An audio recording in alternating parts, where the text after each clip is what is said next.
Hi, thanks for stopping by to learn how to make these two box top monster trash cans wastebasket collectors.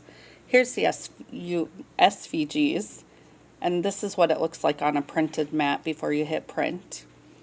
Have to have a Cricut machine with black and white vinyl, blue wastebasket from Dollar Tree that comes in two separate parts. One for the box top area and the top portion for the monster's face. Cut out the SVG on the machine. Weed it, both black and white. Eyes white, black, feed me.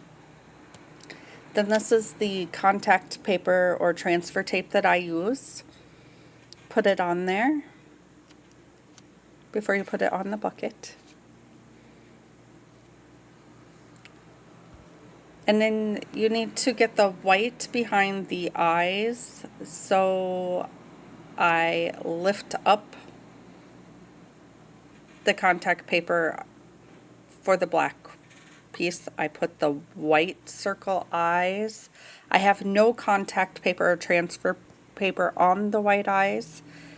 I try to line it up behind the black circles the best that I can, which isn't always easy. Sometimes you have to do a second try on this. Line it up, flatten it, and now you have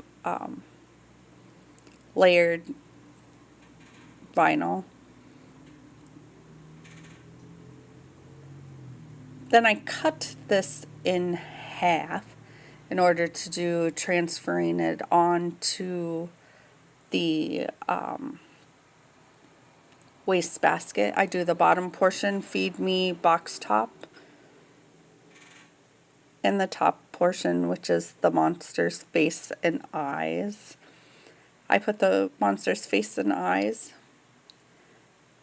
on the part that moves, so when somebody puts the box top in there, it looks like he's eating the box tops.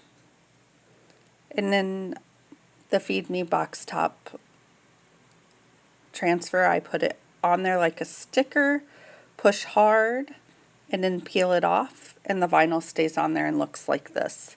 This is a very simple, easy project, less than 5 minutes to put it all together. I also made a red one, a red monster. Same process, the eyes behind the black. The feed me box top on the bottom is the exact same. The only thing that's different are the monster's faces. You can find monster faces anywhere. I will put the directions in the comments. If you like this video, feel free to subscribe. I will put some other videos out. I want to thank you for watching this, and I hope you have a great day.